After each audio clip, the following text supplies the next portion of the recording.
ఇప్పుడు నేను చెప్పబోతున్న వాక్యం మీకు అర్థం అవ్వాలంటే ఇప్పుడు నేను చెప్తున్న యథార్థ సంఘటన మీకు అర్థం అవ్వాలి. ఇది యథార్థ సంఘటన, కానీ కొంచెం మార్చి చెప్తాను అర్థమైంది దానికోసం. 25 ఏళ్ల కుర్రోడికి మంచి శరీర దారుఢ్యం, అంటే మంచి బలం, మంచి యవనం. 25 ఏళ్ల కుర్రోడికి గర్వం, అహం, డంబం. పెద్దలను ఎవరిని లెక్క చేసేవాడు కాదు. పల్లెల్లో ఊర్లో గొడవలైతే మొదట చేయి మనోడిదే ఉంటుంది. అంత గర్వం, అంత బలం కూడా, కండలు తిరిగినటువంటి మనిషి. పెద్దలు ఏం చేశారంటే, ఒరే వీడిలా ఊర్లంబడి గొడవలు పడుతున్నాడు, పెళ్లి చేస్తే కట్టుకోయే భార్య అన్న ముక్కుకు కళ్ళెం వేసినట్లు కట్టుకోయే భార్య అన్న కళ్ళెం వేస్తుందేమో అని పెళ్లి చేశారు. ఎవరికి? యవనస్తుడు అబ్బాయికి. అన్నవాళ్ళు వెనకాల వినపడుతుందా? రైట్. యవనస్తుడికి కళ్ళెం వేసి పెళ్లి చేశారు. పెళ్లి చేసిన తర్వాత మరింత రెచ్చిపోయాడు, ఎందుకంటే భార్యను మెప్పించాలి కదా అని.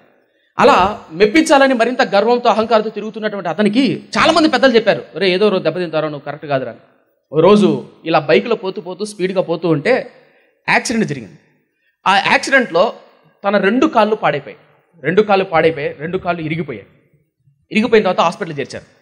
అప్పటికి భార్య ప్రెగ్నెన్సీ అయి ఇప్పుడే బిడ్డను, అంటే ఒక నెల బిడ్డ తన ఒళ్ళో ఉంది. భర్త ఎక్కడున్నాడు? యాక్సిడెంట్ అయి 2 కాళ్ళు పోగొట్టుకొని హాస్పిటల్లో ఉన్నాడు. ఈ 2 కాళ్ళు కోల్పోయినటువంటి భర్త హాస్పిటల్లో 1 నెల బాబుని వేసుకొని ఒళ్ళో. అప్పటి వరకు భర్త శరీర దారుఢ్యాన్ని బట్టి బాగా కష్టపడేవాడు, డబ్బు సంపాదించేవాడు. కాలం మారుతున్న కొద్దీ 2 కాళ్ళు పోయాయి కదా, ఉద్యోగం పోయింది, పని పోయింది, ఎలా పని చేయగలుగుతాడు? చేయలేడు. ఉన్న డబ్బునంతా ఖర్చు పెట్టారు, తిరిగి మళ్ళీ కాళ్ళు అతికించి ఏదో ఒక చేద్దామని. కానీ డబ్బంతా పోయింది, 2 కాళ్ళు పోయాయి. ఒక చిన్న బిడ్డ, అప్పటికి 3 నెలలు 4 నెలలు బాబు ఒళ్ళో ఉన్నాడు. ఆ 3 నెలల బాబును ఒళ్ళో పెట్టుకున్న తల్లి కాళ్ళు ఇరిగిపోయినటువంటి భర్తను ఒక పక్క ఇంట్లో పెట్టుకుంది. కుటుంబాన్ని ఎవరు పోషించాలి? ఎవరు? భార్య. అప్పుడు భార్య తీర్మానం చేసుకుంది, ఏమండి మీరు ఇంట్లో ఉండండి, నేను ఇళ్లలో పాచి పనికి వెళ్తా. పాచి పని అంటే తెలుసు కదా, ఇళ్లలో బోగులు దొరకడం, కసు ఊడ్చడం వెళ్తా. ఉన్నతంగా బతికిన వాళ్ళు సడన్గా ఒక్కసారిగా జీవితం అతలకుతలైపోయింది. కారణం ఏంటంటే యాక్సిడెంట్. సో అలా మొత్తానికైతే యాక్సిడెంట్ జరిగిన తర్వాత భార్య ఇళ్లలో పాచి పనికి వెళ్ళేది. పాచి పనికి కన్నా మొదలుపెట్టింది, పాచి పని చేస్తుంది. సంవత్సరం కష్టపడింది. 2 ఏళ్ళు, 3 ఏళ్ళు, 4 ఏళ్ళు, 5 ఏళ్ళు, 6 ఏళ్ళు, 7 ఏళ్ళు కష్టపడింది. ఈ భర్తను ఒకవైపు చూసుకోవాలి, పసిపాపను ఒకవైపు చూసుకోవాలి. పిల్లల ఖర్చు ఎలా ఉంటుందో చూసిందండి. వాళ్ళ పాలేమి, బట్టలేమి, వస్తువులేమి, ఇలా భర్తకు ఒకవైపు, కొడుకు ఒకవైపు. ఒక ఇంట్లో చేయాల్సిన పని 3 ఇళ్లలో చేసేది, 3 ఇళ్లలో చేయాల్సిన పని 6 ఇళ్లలో చేసేది. నాన్ స్టాప్గా కష్టపడేది. అలా 6 ఏళ్ళు 7 ఏళ్ళు కష్టపడేసరికి వెన్నపూస అరిగిపోయింది. కథ చెప్పట్లే, చరిత్ర ఎత్తున జరిగిన సంఘటన. వెన్నపూస అరిగిపోయింది, ఊపిరితిత్తులు పాడైపోయాయి, ఆస్మా, వెన్నపూస అరిగిపోయింది. నా ప్రశ్న, ఇంట్లో కూర్చొని భార్య ఏడుస్తుంది, ఎవరు చెప్పుకుంటుంది? భర్త చెప్తే భర్త ఎలాంటి వాడు? వికలాంగుడు, 2 కాళ్ళు లేవు. కొడుకు అప్పుడు వయసు ఎంత ఉంటుందంటే ఒక 8 ఏళ్ళు 9 ఏళ్ళు ఉంటాయి. ఏం చేయాలో అర్థం కాదు. కుటుంబం గడవాలంటే ఏంటి? సరే, కాలం మారిన తర్వాత ఏం జరిగిందంటే, ఎవరో చెప్పారు, భార్య యొక్క బాధ, భార్య యొక్క వేదన భర్తకు అర్థమైంది. ఇప్పుడు భర్త ఏం చేయాలో అర్థం కాదు. కాళ్ళు లేవు, చేతులు అయితే ఉన్నాయి, ఏం చేయాలి? ఎవరో చెప్పారు, అయ్యా ఇంకా నీకు వేరే దిక్కు లేదు, ఒకటే మార్గం. బస్టాండ్లో కానీ, గుడి దగ్గర కానీ, సర్కిల్లో కానీ కూర్చొని ఉంటే భిక్షం వేస్తారు, ఆ భిక్షంతో వచ్చిన డబ్బులతో మీ కుటుంబాన్ని గడుపుకోవచ్చు అని చెప్పారు. ఏం చెప్పారు? భిక్షం ఎత్తుకుంటే ఆ డబ్బుతో నువ్వు బతకచ్చు అని చెప్పారు. సరే, భార్యకి ఆరోగ్యం బాగాలేదు, బిడ్డ 8 ఏళ్ళ వయసు, ఏం చేయాలో తెలీదు. భర్త 2 కాళ్ళు లేనటువంటి భర్త బస్టాండ్లో, సర్కిళ్ళలో, గుడి దగ్గర, బడి దగ్గర భిక్షాటన చేయడం మొదలుపెట్టాడు. అలా భిక్షాటన చేస్తున్న విషయం 6 నెలలు భార్య దగ్గర దాచాడు, సంవత్సరం దాచాడు. ఎక్కువ రోజులు దాస్తారా? దాయలేరు. అయితే ఆ భిక్షాటనలో డబ్బు బాగా వచ్చేది, భార్య చూపించుకున్నాడు. కొడుకు చదివించుకోవాలి కదా, కొడుకు కూడా చదివించుకుంటున్నాడు. కాలం మారుతున్న కొద్దీ తెలిసింది ఏంటంటే, చాలా చదువుతానండి, కాలం మారుతూ తెలిసింది ఏంటంటే, కొడుకు తెలీదు ఏమని, నాన్న భిక్షాటన చేస్తాడని, తండ్రి భిక్షాటన చేస్తాడని కొడుకు తెలీదు. కాలం మారుతున్న కొద్దీ ఆ సమాజంలో, ఊర్లో, స్కూల్లో, కాలేజీలో వెళ్తున్నప్పుడు ఆ పిల్లవాడు వెళ్తున్నే ఆ పిల్లవాడి మీద ఒక విధమైన చూపు చూసేవారు. ఒక విధమైన చూపు. ఏటా చూపు అంటే, వీళ్ళు అడుక్కునేవాళ్ళు, భిక్షాటన చేసుకునేవాడు, వీడు మా స్కూల్లో చేరతాడా, వీడు ప్రైవేట్ స్కూల్లో చేరతాడా, వీడు మా ఇంట్లో ఉంటాడా, వీడు మా ఇంట్లోకి వస్తాడా అని. ఒకవేళ మంచి బట్టలు వేసుకునేవా అనుకో, ఏమంటారు? వీళ్ళ నాన్న అడగచ్చు అంటే, వీడు బట్టలు వేసుకుని తిరుగుతున్నాడు అని అనేవాళ్ళు. కానీ ఆ బాబుకు తెలీదు ఏమని, మా నాన్న భిక్షాటన చేస్తాడు, నా తల్లి పనికి వెళ్తుంది కదా, తల్లి సంపాదిస్తుంది అనుకున్నాడు. కాలం మారిన తర్వాత అర్థమైంది ఏంటంటే, ఎవరో చెప్పారు, అడక్క తినేవాడా నువ్వెంత నీ బతుకెంతరా అన్నారు. ఏం చేయాలో అర్థం కాలేదు, ఎవరు చెప్పుకోవాలో అర్థం కాలేదు. ఇంటికి వెళ్ళాడు, తల్లిని అడిగాడు, నానేం పని చేస్తాడు అని. నాన్నకి ఎక్కడి నుంచి డబ్బు వస్తుంది అని తల్లి చెప్పింది. మీ నాన్న బస్టాండ్లో పండగ పాటల్లో భిక్షాటనం చేస్తాను నాయన. బోర్న ఏడ్చాడు. నా స్నేహితుల దగ్గర నా బంధువులు ఎదుట తల ఎత్తుకోలేకపోతున్నాను, తల దించుకొని బతకాల్సి వస్తుంది. నేనెందుకు మీ కడుపును పుట్టాను, నాకెందుకు ఇలాంటి బతికిచ్చారు మీరు అని అడిగాడు తల్లిదండ్రులని. పుట్టించిన జన్మనిచ్చిన దేవుణ్ణి అడగాలనా, కన్న తల్లిదండ్రులను అడగాలనా?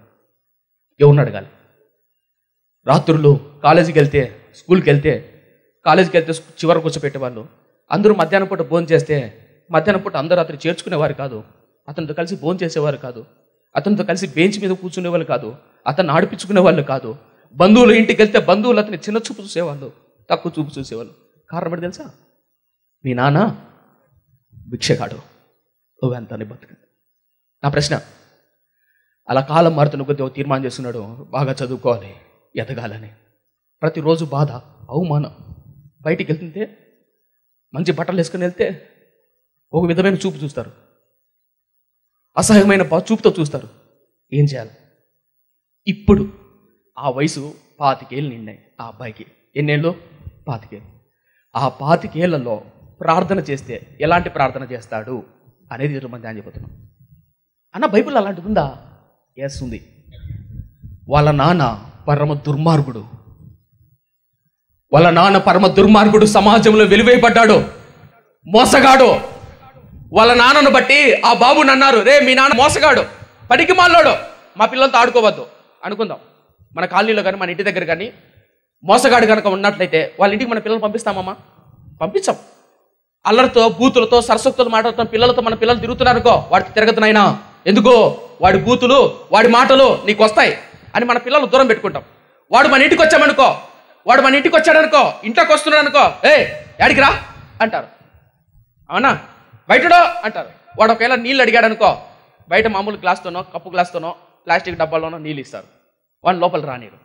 ఎందుకంటే భిక్షాటం చేస్తున్నారు కదా, తక్కువ కులమోడు కదా, పైగా వాళ్ళ నాన్నకు చెడ్డ పేరు కదా, వాళ్ళు వెలివైపడ్డారు కదా అని తక్కువ చూపు. అలా బాల్యం నుంచి అనుభవిస్తున్నాడు. బైబిల్లో ఒక ఆయన బాల్యం నుంచి అనుభవిస్తున్నాడు. ఆయన ఒక కీర్తన రాశాడు. ఏం కీర్తన రాశాడు? ఒక కీర్తన రాశాడు. చాలాసార్లు చదివింటారు, కానీ ఇప్పుడు నేను చెప్తున్నప్పుడు మీరు ఆశ్చర్యపోతుంటారు. వాస్తవానికి ఆయన రాసింది ఒకే ఒక కీర్తన. బైబిల్లో ఎన్ని కీర్తనలు చెప్తారా? 750, 150 కీర్తనలు. ఈ 150 కీర్తనలో ఆయన రాసింది ఒకే ఒక కీర్తన. వాళ్ళ నాన్న పరమ దుర్మార్గుడు. వాళ్ళ నాన్నను బట్టి అతని జీవితం తారుమారైపోయింది. అవమానపరచబడ్డాడు, గేలి చేయబడ్డాడు. ఎవరు సమాజంలో రాణించుకునేవారు కాదు ఎవరిని? ఆ అబ్బాయిని. కానీ అతడు చేసిన ప్రార్థన, అతడు చేసిన ఒకే ఒక కీర్తన జీవిత చరిత్రను ఇలా తిరగరాసింది. తన జీవిత చరిత్రను ఇలా తిరగరాసింది. ఎంతలా తిరగరాసిందంటే మీరు ఆశ్చర్యపోతారు. ఒక కుర్రవాడు, 25 ఏళ్ల కుర్రవాడు, తండ్రి శాపాన్ని, వంశపార్యంగా వస్తున్న శాపాన్ని భుజ స్కంధాల మీద వస్తూ ప్రభు సన్నిధిలో మోకాళ్ళ మీద పడి ఒక కీర్తన రాశాడు. చరిత్ర తిరగరాసి గొప్ప వ్యక్తి అయ్యాడు. ఎంత వ్యక్తి అయ్యాడో, ఎలాంటి కీర్తన రాశాడో ఇప్పుడు మనం ధ్యానం చేయబోతున్నాం. అర్థమైందా? అర్థం కాలేదా? మలయపాల అర్థమైంది, త్వరగా ముగిస్తే వెళ్ళిపోతాం అంటారా? అర్థమైందా? ఆ కీర్తన ఏంటి తెలుసా? బుక్ ఆఫ్ సామ్స్ 88, కీర్తన గ్రంథం 88వ కీర్తన. 88వ కీర్తన ఇప్పుడు చూద్దాం బైబిల్లో. నిజంగా వాళ్ళ నాన్న అంత దుర్మార్గుడనా? నిజంగా అట్లాంటి సందర్భం జరిగిందా? ఎస్, జరిగింది. కీర్తన గ్రంథం 88, 25 ఏళ్ల కుర్రోడు చేస్తున్న ప్రార్థన, వాళ్ళ నాన్న తెచ్చినటువంటి శాపాన్ని, వంశపర్యంగా వస్తున్నటువంటి శాపాన్ని భరిస్తూ రాసినటువంటి కీర్తన. ఒక నిమిషం, పైన పుట్టవచనం చూద్దాం, తర్వాత ఎక్స్ప్లెయిన్ చేస్తాను. పుట్టవచనం అంటే తెలుసా? పుట్టవచనం అంటే పుట్టలో ఉంటుందని కాదు, పైన చిన్న అక్షరాలతో ఉంటాయి. చిన్న అక్షరాలతో చూడండి, చిన్న అక్షరాలతో నేను చదువుతాను. ప్రధాన గాయకునికి, కనిపించిందా? ప్రధాన గాయకునికి మహలతు లయోనత్ అను రాగము మీద పాడదగినది. ఈ కీర్తన రాసింది ఎవరంటే యజ్రహీయుడైన హేమాను రచించిన దైవ ధ్యానము. ఎవరు రాశారంట? యజ్రహీయుడైన హేమాను రచించిన దైవ ధ్యానము, కోరాహు కుమారుల కీర్తన. తలపై కీర్తన. అదేంటన్నా కోరాహు కుమారులు చాలా రాశారు కదా అంటారేమో. ఈ కీర్తన రాసింది కోరాహు కుమారులు కాదు. ఈ కీర్తన రాసింది యజ్రహీయుడైన హేమాను. ఈ పేరు నోట్ చేసి పెట్టుకోండి, ఈ పేరు నోట్ చేసి పెట్టుకోండి, చాలా చాలా చాలా ఇంపార్టెంట్. ఎవరైనా యజ్రహీయుడైన హేమాను ఈ కీర్తన రాశాడు. ఎవరైనా యజ్రహీయుడైన హేమాను ఏం రాశాడు వివరిస్తాను, కథలా చెప్తాను, కథలా గుర్తుపెట్టుకోండి. బైబిల్లో 150 కీర్తనలు ఉన్నాయి. ఈ 66 పుస్తకాల్లో 150 కీర్తనలో యోబు గ్రంథం, విలాప వాక్యాలు, ఈ 2 గ్రంథాలు ప్రాముఖ్యంగా దుఃఖంతో కూడినటువంటి గ్రంథాలు. యోబు గ్రంథం కావచ్చు, విలాప వాక్యం కావచ్చు. బైబిల్ చదివిన వాళ్ళు బాగా తెలుసు. ఈ 66 పుస్తకాల్లో కల్లా వేదనతో కూడిన వాక్యం, భయంకరమైన కన్నీటు, బాధ, వేదనతో కూడిన కీర్తన ఏదంటే ఇదే. బైబిల్ పండితులు ఏమంటారంటే, దావీదు ఎన్నోసార్లు కొడుకు తరుముతున్నప్పుడు, మామ తరుముతున్నప్పుడు కీర్తనలు రాశాడా? ఆ కీర్తనలో, ఆ భారంలో, ఆ దుఃఖంలో కంటే భయంకరమైన కీర్తన ఏంటంటే ఈ కీర్తనే. 88వ కీర్తన. ఈ కీర్తన రాసింది ఎవరంటే హేమాను. ఈ హేమాను వయసు ఎంత అంటే 25 ఏళ్ళు. ఎన్నేళ్ళు? 25 ఏళ్ళు. 25 ఏళ్ళ వయసులో తన గతాన్ని అంతా జ్ఞాపకం చేసుకుంటూ ప్రతిరోజు ఏడుస్తూ రాసినటువంటి కీర్తన ఇది. ఈ కీర్తనలో ఏమి రాశాడో ఒక్కొక్క వచనాన్ని వివరిస్తాను. ఆ తర్వాత ఎవరు యజ్రహీయుడైన హేమాను, ఏం జరిగింది అని ధ్యానం చేయబోతున్నాం. అర్థమైందా? చదువుదామా? రైట్. 88వ కీర్తన మొదటి నుంచి చదువుదాం. మొదటి నుంచి. యెహోవా నా రక్షణకర్తవగు దేవా, రాత్రి వేళ నేను నీ సన్నిధిని మొరపెట్టున్నాడు. ఎప్పుడు మొరపెడతాడంట?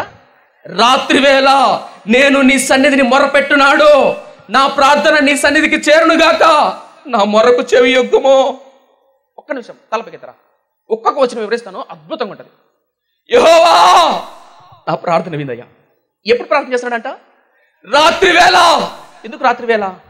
ఎక్కువ మంది భర్తలు కానీ భార్యలు కానీ భవిష్యత్తుని గురించిన చింత ఎప్పుడు వస్తుందంటే పడుకునేటప్పుడే ఎగ్జాక్ట్గా అప్పులు ఎట్లా తీరుతాయి, ఇంటి బాడీ ఎట్లా కట్టాలా, నెల డాగ్రా ఎట్లా కట్టాలా, ఎక్కువ శాతం మనకు నిద్ర రాక దొరలేదు ఎప్పుడంటే రాత్రిపూటే. రాత్రిపూట 25 ఏళ్ల కుర్రోడు రాత్రి జామునయ్యా నీ సన్నిధిని మొరపెడుతున్నానయ్యా. రెండో వచనం. నా ప్రార్థన నీ సన్నిధిని చేరునుగాక, నా మొర్ర చెవి యొక్కుము. నేను ఆపదల్లో నిండి ఉన్నాను, నా ప్రాణము పాతాళమునకు సమీపించి ఉన్నది. ఒక చిన్న మాట చెప్తా, తలపెక్కదరా. ఓ చిన్న మాట. అయ్యా నా మొర్ర విను అని అనడానికి కారణం ఏంటి? నా మొర్ర విను అనడానికి కారణం ఏంటంటే మీకు అర్థం చెప్తా. ఇక్కడ మా అమ్మ ఉంది అనుకోండి. అమ్మ ఆ బాటలు అందివా అన్నాను అనుకో. మా అమ్మ నా వైపు చూసి ఆ బాటలు అందించింది అనుకో, మళ్ళా నేను అమ్మ అని పిలుస్తానా? పిలవను. మా అమ్మ తిరిగి నా వైపు చూడకపోతే అమ్మా వినిపిస్తుందా వినిపిస్తుందా అని అంట. ఎందుకు ఆ మాట అంట? మా అమ్మ నా వైపు స్పందించలేదు కాబట్టి, తిరగలేదు కాబట్టి మాటి కడుతా అమ్మా అని. 25 ఏళ్ల కుర్రోడు జీవితంలో ఎన్నో దుఃఖాలు చూశాడు. ఎందుకంటే ఎవరి దగ్గరికి వెళ్ళి సహాయం అడిగాడు అనుకో, ఎలా చూస్తారు? చీపుగా చూస్తారు, ఏలంగా చూస్తారు. కాబట్టి ఇక్కడ దిక్కేంటంటే దేవుడి దగ్గరికి వెళ్ళి యెహోవా నా మొర వినయ్యా. రాత్రి జామున పడుకునేటప్పుడు భవిష్యత్తును గురించిన చింత ఎందుకు? భవిష్యత్తు ఏమైపోతుందో? మా నాన్న ఆస్తిపరుడా? కాదు. మా నాన్న 100 కోట్ల భూస్వామిగా పేదవాడు, ఏం చేయాలో తెలియదు. పైగా మా నాన్నకున్న ఊర్లో సమాజంలో పేరు ఎలాంటిది? బహు దుర్మార్గం. మా నాన్న కోసమా బైబిల్లో ఉన్న భక్తుడు. వాళ్ళ నాన్న సమాజంలో వెలివేయబడిన వాడు, సమాజంలో అసహ్యంగా నీచంగా చూపబడినటువంటి వ్యక్తి వాళ్ళ నాన్న పుట్టినటువంటి కొడుకు వెళ్ళి ఇంకొకటి చెప్పిన, ఈ హేమాను ఎవరో కాదు, లేవీయులు సరస్వతి ఎక్కడికి వెళ్ళాలంటే మందిరంలోకి వెళ్ళి పాటలు పాడి దేవుని నామాన్ని మహిమపరచాల్సిన వ్యక్తి.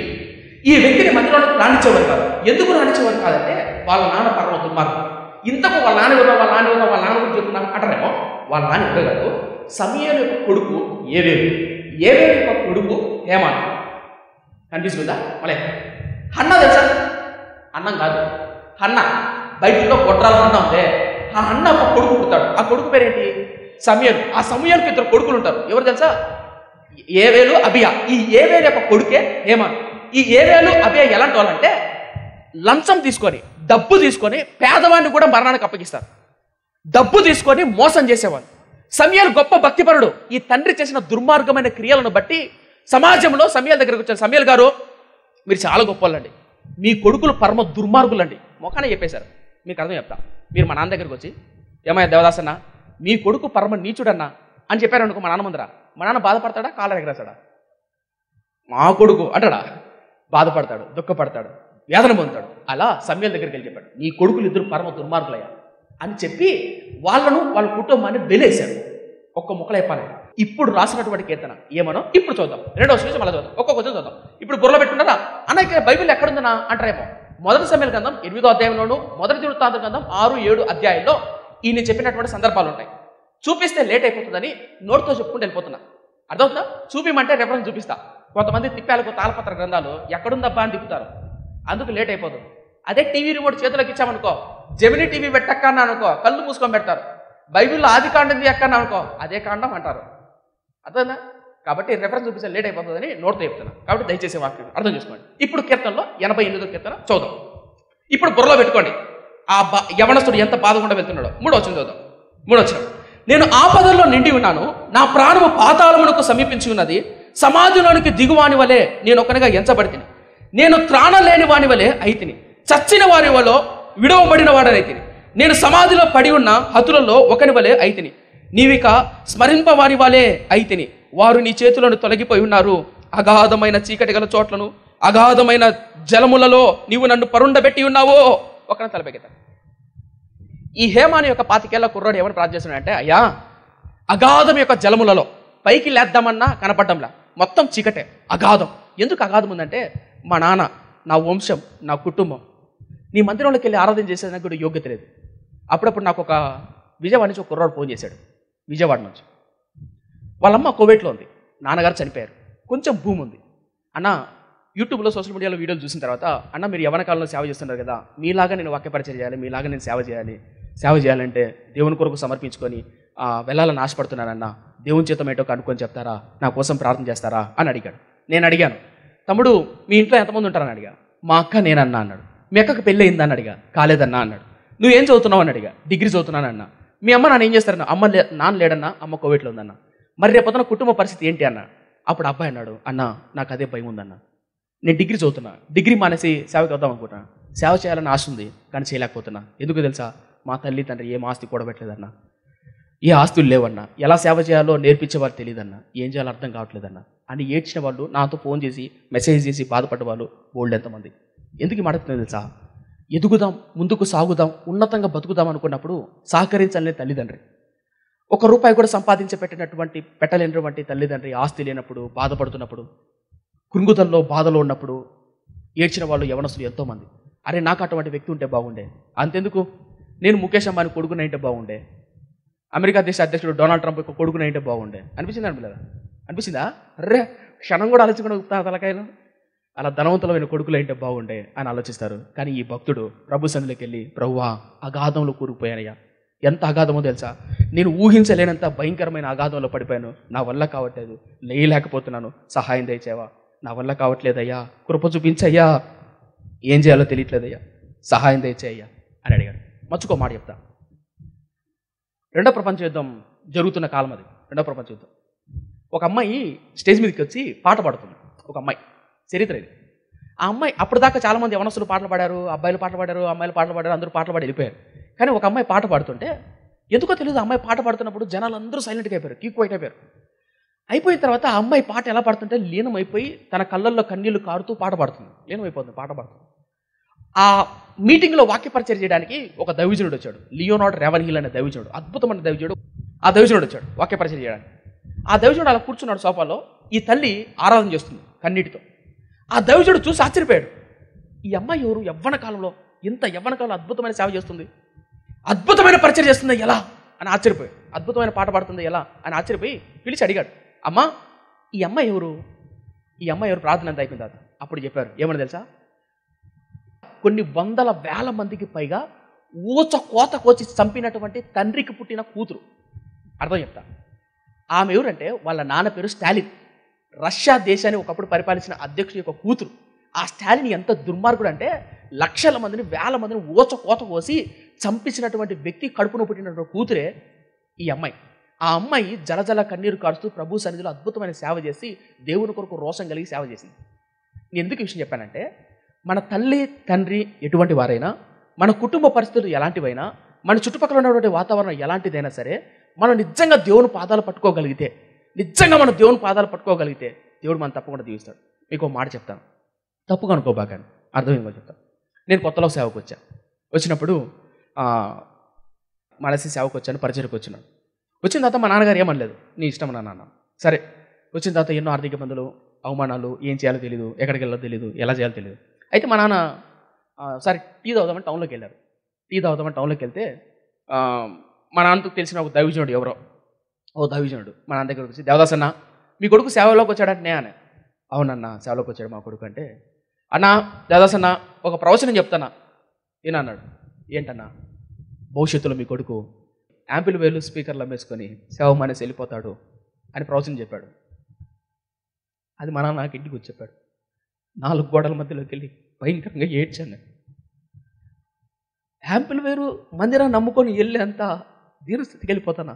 ఆ స్థితికి వచ్చుట కంటే నా ప్రాణాన్ని తీసుకో ప్రభువా ఏడ్చాను. బోర్న ఏడ్చాను. బోర్న ఎక్కడ తెలుసా? 4 గోడల మధ్య. నేను ఆ దైవజనుని తిట్టట్లేదు, తప్పు కనుకోబకండి. కానీ నేనేం చెప్తానంటే, someone's opinion about us it does not become my reality. God had a plan on us, that's become our reality. అంటే పక్క వాళ్ళు మన మీద ఒక ఒపీనియన్ ఉంటుంది. ఇప్పుడు నేను నా తమ్ముని చూసా, వేసుకున్న బట్టలను బట్టి, వేసుకున్న విధానం బట్టి ఒక ఒపీనియన్ ఉంటుంది. ఏమని? ఓహో వీడు ఇలాంటోడు ఇలాంటోడు అని. కానీ ఆ ఒపీనియన్ నిజం కాదు, అది మన ఊహ. దేవుడు మన గురించి ఆలోచిస్తాడో, వీడేమవుతాడో. ఎందుకంటే రాత్రి పగలు నేనేం చేస్తున్నానో తెలియదు కదా. Someone's opinion it does not become our reality. God had a plan us. దేవుడు మన పట్ల గొప్ప ఉద్దేశం ఉంది, అది గొప్పది. అన్నటువంటి దైవజనుడు సేవ మానేసి వెళ్ళిపోయారు, కానీ నేను మాత్రం సేవలో ఉన్నాను. నేను ఎందుకు విషయం చెప్పిన తెలుసా? నా కుటుంబ పరిస్థితి చూసినప్పుడు, నా తల్లిదండ్రిని, నేను వచ్చిన పేదరికాన్ని, నా పరిస్థితి చూసినప్పుడు బోల్డెన్ సార్లు ఏడ్చేవాడిని. కొన్ని సందర్భాల్లో మా పరిచయంలో ఏదైనా వస్తువు కొదవైతే ఎవరైనా తీసిస్తారేమో, ఈ ఎక్స్పీరియన్స్ సేవకులకు ఉంటుంది మేబీ. కానీ 4 గోడల మధ్యకి వెళ్ళి నాకు ఇది కావాలయ్యా. ఒక చిన్న మాట చెప్తాను. మొదట్లో నేను మాది చిన్న గది, రూము, ప్రార్థన చేసుకోవడానికి, ఒంటరిగా దేవునితో గడపడానికి చిన్న గది కావాలయ్యా, బాత్రూమ్ సైజ్ అంత గది ఉన్నా చాలయ్యా నాకు అని అడిగాను. అడిగితే దేవుడు నాకు మందిరంలో పైన చక్కని గది ఇచ్చాడు. మీరు పైన చూస్తున్నారా? 24 గంటలు ఇక్కడే ఉంటాను నేను. 24 గంటలు ఇక్కడే ఉంటా. భోజనానికి మాత్రం ఇంటికి వెళ్తా. ఈ 4 గోడల మధ్య కూర్చొని దేవుని సన్నిధిలో గడుపుతూ ఆయన కొరకు బతకాలని ఆశ. కానీ మా మందిరంలో ఉన్న చిన్న గది, రూము కట్టుకోవడం డబ్బులు లేవు, ఎలా కట్టాలో తెలియదు, ఏం చేయాలో తెలియదు. ఒక వస్తువు ఎవరైనా తీపిస్తారేమో అని ఆశపడేవాడిని. దేవుడు ఎవరి వైపు చూసినా, మనుషుల వైపు చూసినా కొన్నాళ్ళు సాయం చేస్తారు, కొన్నాళ్ళు చేతులు ఎత్తారు. ఒకవేళ చేసినా కూడా 10 మంది చెప్తారు ఏమని. కానీ ముక్కు మొహం తెలియని వాళ్ళ దగ్గర నుంచి దేవుడు సహాయం చేస్తారు తెలుసా, అది ఆశ్చర్యం. ఇదంతా ఏం చెప్తాను తెలుసా? హేమాను ఏ వంశం నుంచి వచ్చాడు, ఏ శాపగ్రస్తమైన వంశం నుంచి వచ్చాడు. అలా మొర్రపెట్టి ప్రార్థన చేస్తుంటే దేవుడు ఏం చేశాడు తెలుసమ్మా? దేవుడు ఏం చేశాడు తెలుసా? కింద చూద్దాం, ఇంకా అద్భుతంగా ఉంటుంది. ఎంత ఏడ్చాడో కింద రాస్తాడు చూడండి. ఎంత ఏడ్చాడు ప్రభు సన్నిధిలో చూస్తాడు. కింద చూడం 88:8 నా నెలవరులకు నాకు దూరంగా నువ్వు ఉంచి ఉన్నావు, నీవు వారి దృష్టికి నన్ను హేయునిగా చేసి ఉన్నావు, వెలుపలికి రావల్ల కాకుండా నేను బంధింపబడి ఉన్నాను. 9 చూడండి. బాధ చేత నా కన్ను క్షీణించుచున్నది, యెహోవా ప్రతి దినము నేను నీకు మొర్రపెట్టుచున్నాను, నీ వైపు నా చేతిలో చాపుచున్నాను. తర్వాత 15 వచనం. బాల్యము నుండి నేను బాధపడి చావుకు సిద్ధమై తిని, నువ్వు పెట్టు భయము చేత నేను కలవరపడుచున్నాను. తల పైకెత్తారా? ఎప్పటి నుంచి బాధపడుతున్నాడంటమ్మా? బాల్యము నుండి బాధపడుతున్నాడంట. ఎవరైనా? హేమాను. నా ప్రశ్న, ఇంతగా ఏడుస్తుంటే, కన్నులు క్షీణించిపోయేంతగా బాధపడుతుంటే దేవుడు చూస్తాడు చూడా. అయితే నేను ఏం చెప్తున్నానంటే, ఇక్కడ రాయుతున్నటువంటి భక్తుడు హేమాను బాల్యం నుంచి ఏడుస్తున్నాడు.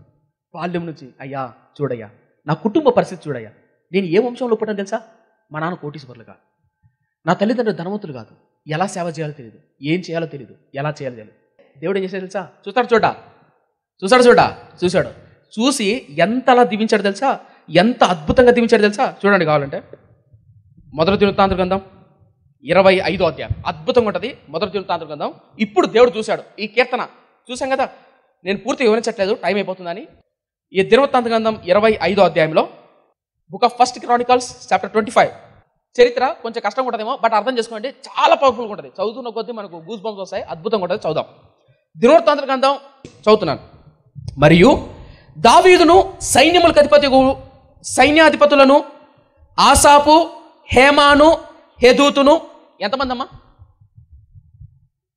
ఏంటి అర్థం కాలేదా? మళ్ళా చదువుతున్నా. 25 మొదటి నుంచి. మరియు దావీదును సైన్యాధిపతులను ఆసాపు నెంబర్ 1 ఎవరంట? ఆసాపు నెంబర్ 2, హేమాను నెంబర్ 3, యెదూతును అను వారి కుమారులలో కొందరిని సేవ నిమిత్తమై ప్రత్యేకపరిచి. ఎన్ని కుటుంబాలంట? 3 కుటుంబాలు. ఆ 3 కుటుంబాలు అంటే చెప్తారా? ఆసాపు, రెండోది హేమాను, మూడోది యెదూతును. ఈ ముగ్గురు గురించి నేను యూట్యూబ్లో ఆల్రెడీ కొన్ని ఆసాపు గురించి చెప్పాను. ఇప్పుడు హేమాను గురించి మాట్లాడతాను. ఈ హేమాను దావీదు చూశాడు. చూసి దావీదు కుమారులను ప్రత్యేకపరిచాడు. వాస్తవానికి హేమాను కుటుంబం శపించబడింది, లేదా వెలువేయబడి సమాజంలో తక్కువ చూపబడుతున్నటువంటి కుటుంబం ఎవరిది? హేమానుది. కానీ హేమానును ఎందుకో దావీదు పిలుచుకున్నాడు. ఎందుకు పిలుచుకున్నాడు? హేమాను యొక్క బిడ్డలను ఎందుకు పిలుచుకున్నాడు సేవలోకి? ఎందుకు సేవ నిమిత్తం పిలుచుకున్నాడు? బయటపై మీకు మాట చెప్పనా? దావీదు సొలొమోను కట్టిన మందిరంలో ఈ ముగ్గురు ప్రముఖులు. ఎవరా ముగ్గురు?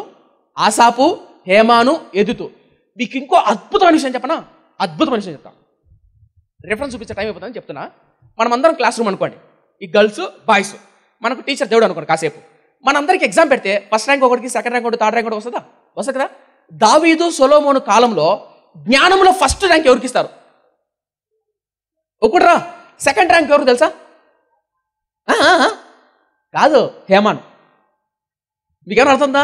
సొలొమోను ఎంత జ్ఞానవంతుడో ఆ జ్ఞానంతో పోల్చబడ్డాడు. ఎవరు తెలుసా? హేమాను. వాస్తవానికి హేమాను ఏ బ్యాక్గ్రౌండ్? పనికి మాలిన శపితమైన బ్యాక్గ్రౌండ్. పనికి మాలిన తండ్రి శపింతమైనటువంటి బ్యాక్గ్రౌండ్లో దేవుడు మహాజ్ఞానవంతుడిగా లేవనెత్తాడు. ఎవరు తెలుసా? హేమాను. ఎందుకు లేవనెత్తాడు దేవుడు?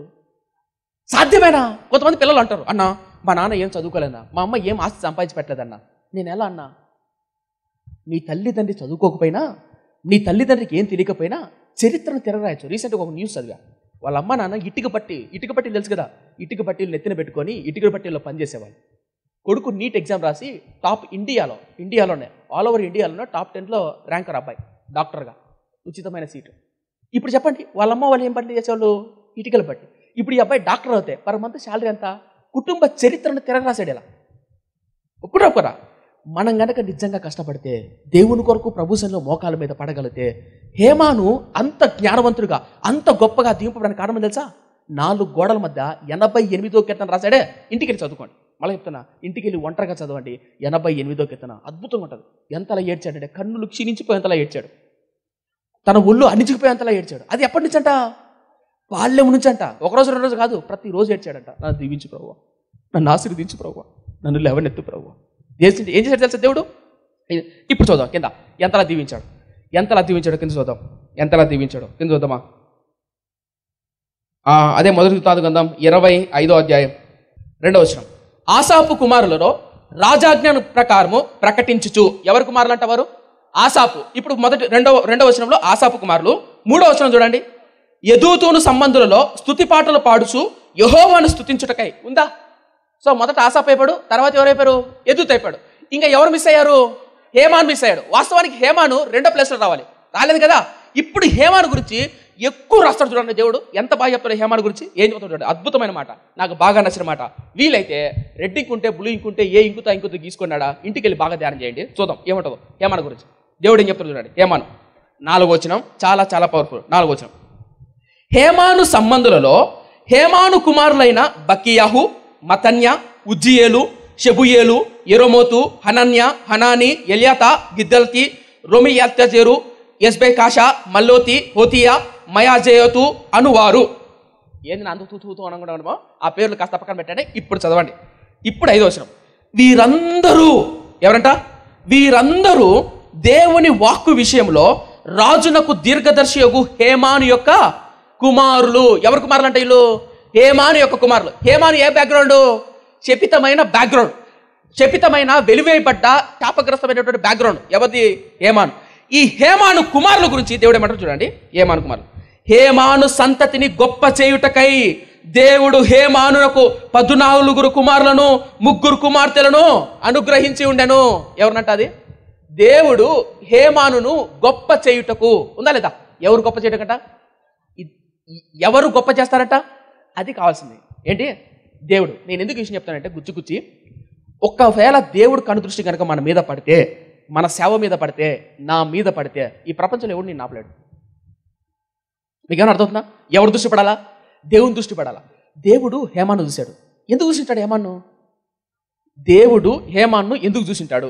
ఎందుకు చూసా? బాల్యం నుండి ఏడ్చేవాడు. బాల్యం నుండి, అయ్యా శపితమైన కుటుంబాన్ని, అయ్యా నన్ను దీవించయ్యా. ఎందుకు విషయం చెప్తానంటే, హేమాను తన కుమారులు గొప్ప చేయుటకు దేవుడు ఆశపడ్డాడు.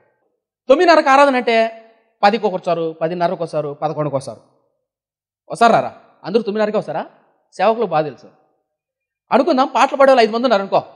5 మందిలో 10:30కి ఒక ఆయన వస్తాడు. ఇప్పుడు 10:30కి వచ్చి ఆరాధన అయిపోయింటుంది, వాక్యానికి వెళ్ళాలా. ఇప్పుడు 10:30కి వచ్చి కూర్చుంటాడు. దేనికల్లా చూస్తాడు చెప్పండి ఆయన? అది అబ్బా వాక్యం కల్లా కాదు, వాక్యం ద్వారా దేవుడు నాతో మాటది కాదు, మైక్ ఎప్పుడు నా చేతిలోకి వస్తుందా, ఎప్పుడు నాకు పాట అవకాశం ఇస్తారా అని ఎదురుస్తాడు. సరే ఇప్పుడు 10:30కి వచ్చాడు ఆయన, పోనీ మైక్ ఇచ్చామనుకో, లేట్ అయింది కదా, వచ్చాడు కదా పాట అని. ఇప్పుడు 11కి ఇంకొక ఆయన వచ్చాడు. అట్లా ఎంతమందికి ఇస్తాం? సరే ఇదంతా పక్కన పెడదాం. ఈరోజు సంఘాల్లో పరిచర్య చేయాలని ఆశపడతారు, దేవుని కొరకు బతకాలని ఆశపడతారు. తప్పులేదు, పరిచర్య చేయడం, పాట పాడడం తప్పులేదు. కానీ గుర్తుపెట్టుకో, పాట పాడాలన్నా, పరిచర్య చేయాలన్నా, దేవుని కొరకు బతకాలన్నా దేవుడి దృష్టి మన మీద పడాలి. దేవుడి దృష్టి మన మీద పడాలా. అధికారం కొరకు, తాపత్రత కొరకు, మనుషుల మెప్పు కొరకు తాపత్రపడేవాళ్ళు దేవుడి సేవలో ఉండలేరు. ఎందుకు విషయం చెప్తానంటే, హేమాను కుమారులను గొప్ప చేసింది ఎవరంటే దేవుడు అండి. మర్చుకో మాట చెప్తాను. ఒక లాయర్, ఇది నిజంగా జరిగింది 18వ శతాబ్దంలో. ఒక లాయర్, ఆయన బాగా జ్ఞానవంతుడు.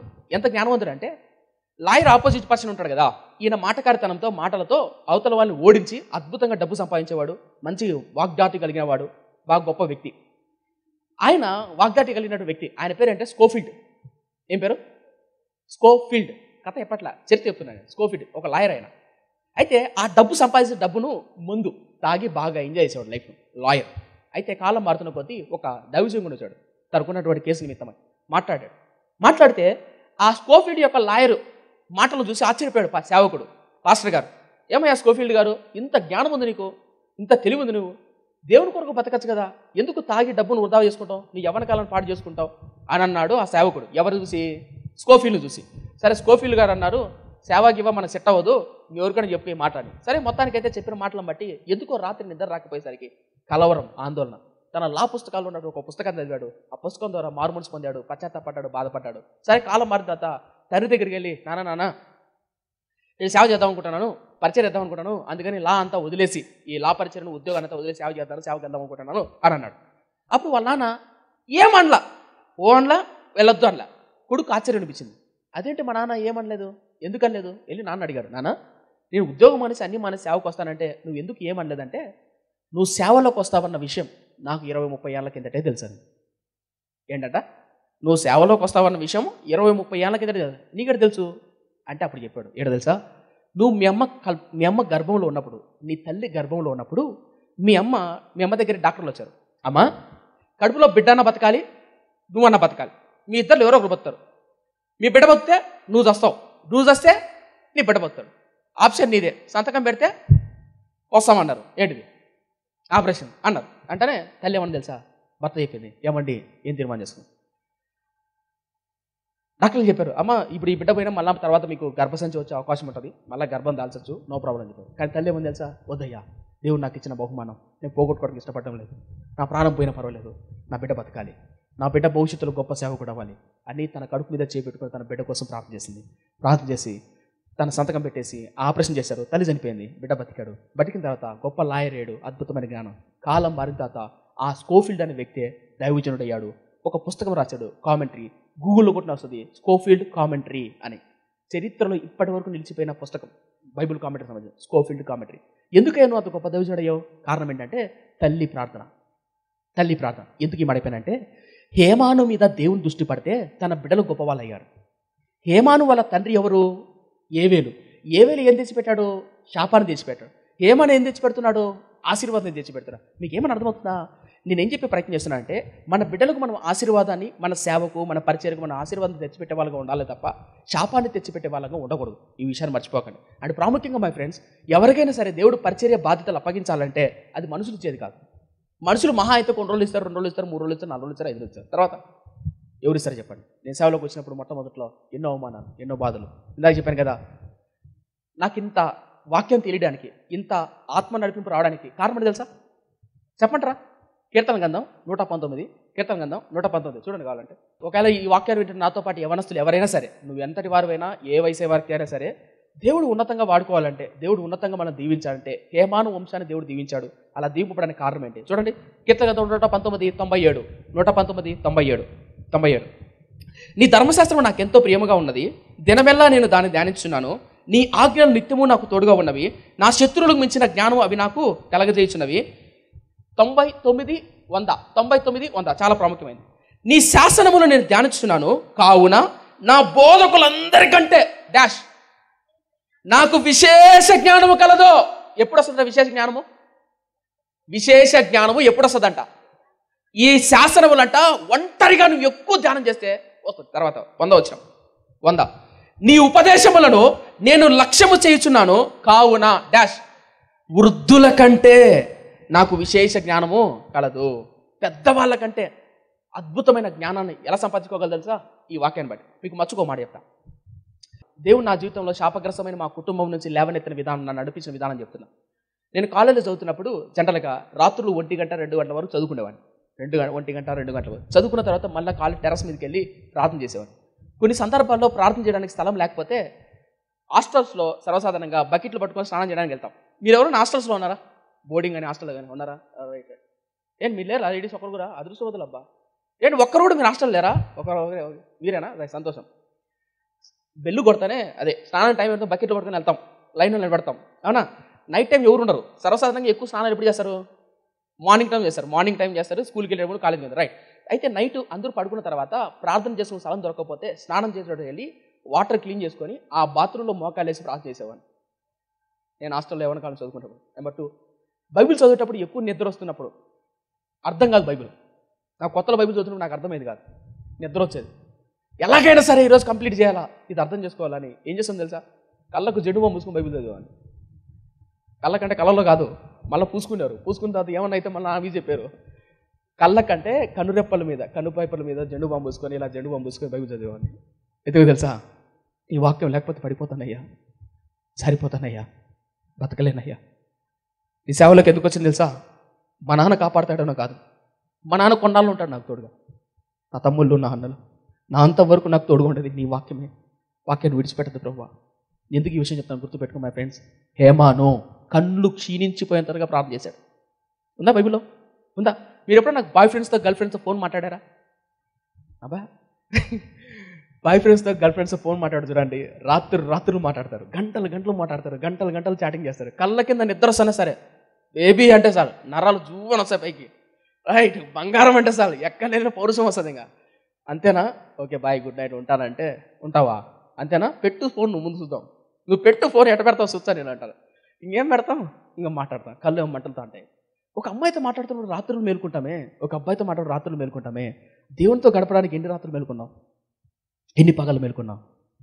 హేమాను రాత్రి జామున యెహోవా నీ సన్నిధికి నా మొర వచ్చును గాక చూడయ్యా. చేశాడా ప్రార్థన? చేశాడు. మై ఫ్రెండ్స్, నేను ఎందుకు విషయం చెప్తాను గుర్తుపెట్టుకోండి. హేమాను శపితమైన వంశం, కానీ హేమాను బిడ్డలు దేవుడు గొప్పగా దీవించాడు. ఈరోజు ఈ పరిచర్యలో చిన్న మందిరం, చిన్న పరిచర్య దేవుడు అంచెలంచెలుగా నడిపిస్తూ ఆదరిస్తున్న ఓదార్చబడిన కారణం తెలుసా?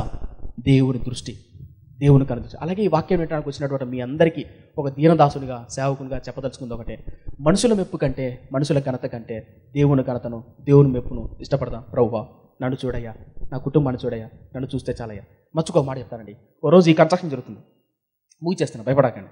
9:30 టైం ముగిచేస్తున్నా. రైట్, అమ్మయ్యా అనుకుంటా వెనకాల ఉన్న వాళ్ళు.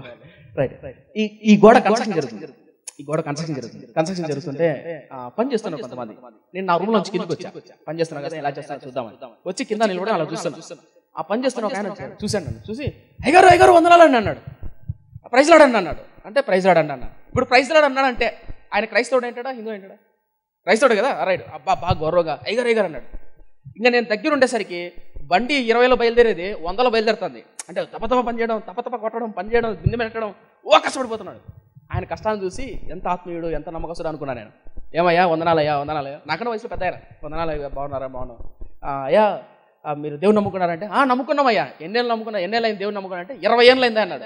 20 ఏళ్ళ నుంచి క్రైస్తవుడు, 20 ఏళ్ళ నుంచి క్రైస్తవుడు అన్నాడు. అంటే ఏ మందిరానికి వెళ్తారు అన్నాడు. అది ఎందుకు అడుగుతావులేయ్యా అన్నాడు. ఏమయ్యా? మా మందిరంలో సేవకుడు పరమ పనికిమాలుడు అన్నాడు. ఫీజులు ఎగిరిపోయావు నాకు. మీ సంఘంలో సేవకుడు పరమ పనికిమాలుడా? ఏంటో ఎంత మాట అంటావు అంటే, అవునయ్యా. మరి ఎందుకు వెళ్తున్నావు మందిరానికి? చచ్చినప్పుడు ఒక పెట్టె, పోడ్చడానికి ఒక గుంత, ఆ గుంతలో పెట్టేప్పుడు ప్రార్థన, పెళ్లి పెటాకులు అయినప్పుడు ప్రార్థన చేయడానికి ఒక సేవకుడు ఉండాలండి. అందుకు వెళ్తాను మందిరానికి అన్నాడు. ఎందుకు వెళ్తాడంట? చచ్చిపోయినప్పుడు పెట్టా, ఆ పెట్టకు ప్రార్థన గుంతలో పూసి పెట్టడానికి పాస్టర్ కావాలి కదా. ఆ పాస్టర్ ఏదో సంఘంలో పోతే ఆ సంఘంలో పాస్టర్ ఏదో మా పెళ్ళిళ్ళు పెటాకులు మా పిల్లలు భవిష్యత్తు వస్తాడు కదా పోతాడని పోతున్నా మందిరానికి అన్నాడు. ఆ ఫీజులు ఎగిరిపోయినాయి. అందుకు పోతున్నా మందిరానికి అన్నా. ఏం చెప్తామయ్యా అన్నాడు. ఎన్నేళ్ళు దేవుడు నమ్ముకున్నా? 20 ఏళ్ళు దేవుడు నమ్ముకున్నాడు. నాకు బాధ వేసింది. 20 ఏళ్ళు దేవుడు నమ్ముకుని దేనికోసం మందిరం పోతున్నాం అంటే, మందిరంలో ఒక మెంబర్షిప్ ఉంటే చనిపోయిన తర్వాత గొంత పోడ్చడానికి, అప్పుడప్పుడు మా ఇంటికి వచ్చి బర్త్డేలకు పెళ్ళిళ్ళకు ప్రార్థన చేయడానికి పాస్టర్ కావాలండి. వీళ్ళు క్రైస్తవులు కాదండి. నిజం చెప్తున్నా. మందిరానికి ఎందుకు రావాలి తెలుసా అండి? ఈ వాక్యం ద్వారా దేవుడు నాతో మాట్లాడి నా కుటుంబాన్ని మాట్లాడితే నా గుండెలు హృదయపూర్వకంగా నా ప్రభువుని అత్తుకోవాలి. నాతో మాట్లాడయ్యా, ఆయన సన్నిధిని అనుభవించడానికి వెంపర్లాడే వాళ్ళు కావాలి. ఆయన సన్నిధి కొరకు ఆరాటపడే వాళ్ళు కావాలి. అలాంటి వాళ్ళు కదండి కావాల్సింది. అలాంటి వ్యక్తులు కదా కావాల్సింది. ఈరోజు క్రైస్తవులు ఎలా తెలుసా? ఆదివారం పాస్టర్ గారు మందిరానికి రమ్మ అంటే వాళ్ళేదో వాళ్ళ ఆస్తి రాసిచ్చి అడుగుతున్నట్టుగా వీళ్ళు ఓవరాక్షన్ చేస్తారు. రాయ మందిరానికి అంటే చినిగిపోయిన 10 రూపాయల నోట్ల కోసం ఏం సేవకుడు పిలవడం. సేవకుడికి దేవుని ప్రేమ ఏంటో తెలుసు కాబట్టి, ఆత్మీయతలో దిగజారిపోతే పతనం అయిపోతారు కాబట్టి సేవకుడు పిలుస్తాడు. అయ్యా రండయ్యా మందిరానికి. అంతే.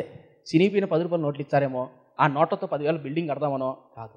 సేవకుడు ప్రేమలో గుండెల్లో భారం ఉంటుంది, హృదయం ఉంటుంది. అన్నీ అసహించుకొని సేవకుడు సమర్పించుకుంటారు. ఎందుకు మాట గుర్తుపెట్టుకోండి మై ఫ్రెండ్స్. మీ పిల్లలు ఈ రోజుల్లో చాలా మంది నామకార్థమైన క్రైస్తవులు వెళ్తున్నారు. చివరిగా నాకు అద్భుతమైన మాట, నచ్చిన మాట చెప్తుంటే చెప్పుకొని వెళ్ళిపోవాలని ఉంది అని, కానీ ముగిచేస్తున్నా. ఒక యవనస్తుడు బైబిల్ కాలేజ్ చదువుతుంటే వాళ్ళ ప్రొఫెసరు కాలేజీలో అప్పుడప్పుడు పిక్నిక్ టూర్ వేస్తారు కదా, అలా టూర్ వేశారు. ఆ ప్రొఫెసర్ పేరు ఏంటంటే ఓర్. ఏంటి? ఓఆర్ఆర్. ఆ ప్రొఫెసర్ పేరు ఓర్ అనే ప్రొఫెసర్ పిలుచుకెళ్ళాడు పిక్నిక్ అంటే టూర్. అది లండన్ ప్రాంతంలో జాన్ వెస్లీ అనే దైవజనుడు, మెథడిస్ట్ సంఘ కాపరి జాన్ వెస్లీ.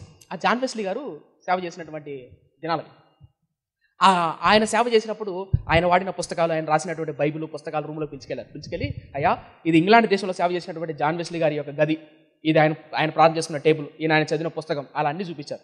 చూపిస్తున్న పై గదిలోకి వెళ్ళారు. ఇది ఆయన బెడ్రూమ్ పక్కనే ప్రార్థన చేసుకునే గది స్థలం ఉంది. అప్పట్లో ఇప్పుడు మన కాంక్రీట్తో కట్టుకున్నాం కానీ అప్పట్లో చెక్కలతో కట్టేవాళ్ళు. చెక్కలతో ప్రాముఖ్యంగా ఇప్పుడు మీరు యూఎస్ఏ ప్రాంతానికి వెళ్ళినా కూడా చెక్కలతో ఎక్కువ బిల్డింగ్ కన్స్ట్రక్షన్ ఉంటాయి. సో చెక్కలతో అవునమాట. సో ఇక్కడ ఈ ప్రాంతంలోనే జాన్ వెస్లీ గారు ప్రార్థన చేసుకునే వాళ్ళు అని అంటానే అందరూ చూశారు. అందరూ చూసి అందరూ ఆహ్వానించి అందరూ చక్కగా ఎంజాయ్ చేశారు. కిందికి వెళ్ళారు, బస్ ఎక్కారు. ఎక్కిన తర్వాత ఓర్ అనే ప్రొఫెసర్ అందరు లెక్క పెడతారు కదా, అందరూ వచ్చారా లేదా అని అందరూ లెక్క పెడితే ఒక కుర్రోడు మిస్ అయ్యాడు. ఒక్కడు లేడు. ఎవడో లేడని మళ్ళీ పైకి వెళ్ళి చూస్తే ఒక కుర్రోడు అంత లెక్క చూశారు. కిచెన్లో హాల్లో చూశారు. పైన బెడ్రూమ్ కదా, బెడ్రూమ్కి వెళ్ళారు. ఆ బెడ్రూమ్ పక్కన ఎక్కడైతే జాన్ వెస్లీ అనే దైవజనుడు మోకాలేసి ప్రార్థన చేసేవాడో అదే జాన్ వెస్లీ మోకాలేసి ప్రార్థన చేసే చోట మోకాళ్ళేసి తన మోకాల్లో పెట్టుకొని, ప్రభువా నన్ను ఈ దైవజనులా వాడుకో ప్రభువా, ఈ దైవజనులాగా నన్ను దీవించు ప్రభువా, ఇతనిలా నేను కష్టపడే కృపని ప్రభువా, ఇతనిలా నేను పరిశుద్ధంగా బతికే కృపని నాకు ప్రభువా అని ఏడ్చాడు. ఏడుస్తానే ఓరన్న దైవజనుడు వెనకాల చేయబెట్టి, నాయన బస్సుకు టైం అవుతుంది రాపోదాం అని పిలిచాడు. పిలిచిన తర్వాత వెనక్కి తిరిగి ఆ బస్సులో ఎక్కాడు. ఆ బస్సులో ఆ టైంలో ఆ మోకాళ్ళ మీద పడి ప్రార్థన చేసిన వ్యక్తే డాక్టర్ బిల్లీ గ్రామ్ గారు. ఎవరు? బిల్లీ గ్రామ్ అనే దైవజనుడు. అలా మోకాళ్ళు వేసి ప్రార్థన చేశాడు, ప్రభువా నన్ను ఇలా వాడుకో ప్రభువా. మళ్ళీ చెప్తాను, గుర్తుపెట్టుకోండి, ఎవరైతే దేవుని సన్నిధిలో దేవుని మీద ఆధారపడతారో కన్న తల్లి తండ్రి కంటే, అదేందన్నా అంత మాట అంటారేమో, ఎస్ నాకంటే ఎక్కువగా మీరు నీ లవర్ని ప్రేమించండి, ఉందా? దేవుని ఎక్కువ ప్రేమించద్దండి.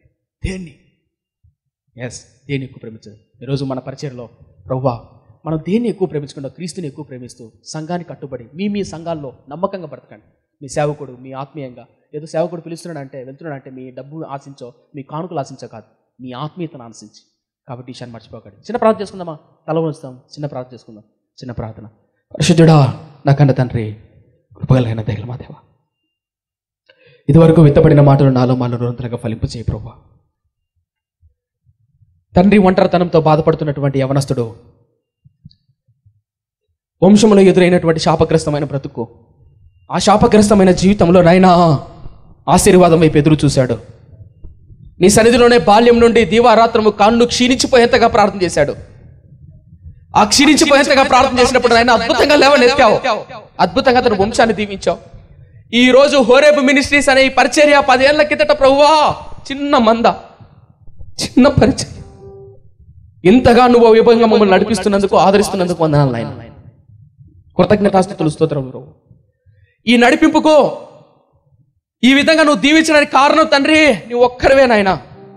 ఈ వాక్యాన్ని వింటున్న పిల్లలు ఎవరైనా నీ సన్నిధిని విడిచిపెట్టకుండా నీ సన్నిధిలో అంటు కట్టబడి నమ్మకంగా జీవించే కృపని నాయనా, వారు వెళ్తున్న సంఘాల్లో నమ్మకంగా ఆత్మీయులుగా విశ్వాసులుగా జీవించే కృపనిమ్ము. అధికార దాహాన్ని ఆశించి కాకుండా నీ దృష్టి తమ మీద పడాలని, హేమాను పైన నీ దృష్టి పడినట్లు నీ పిల్లలపై ఆ దృష్టి పడాలని కోరుకునే కృపనివ్వండి. నాటి భాగ్యాన్ని దయచేయమని, విత్తబడిన మాటలు నాలో మాలో నూతలుగా ఫలింపచేయమని, నీ నామాన్ని మహిమ పొందుకోమని యేసయ్య నామమున అడిగి వేడుకుంటున్నాం మా కన్న తండ్రి. ఆమేన్.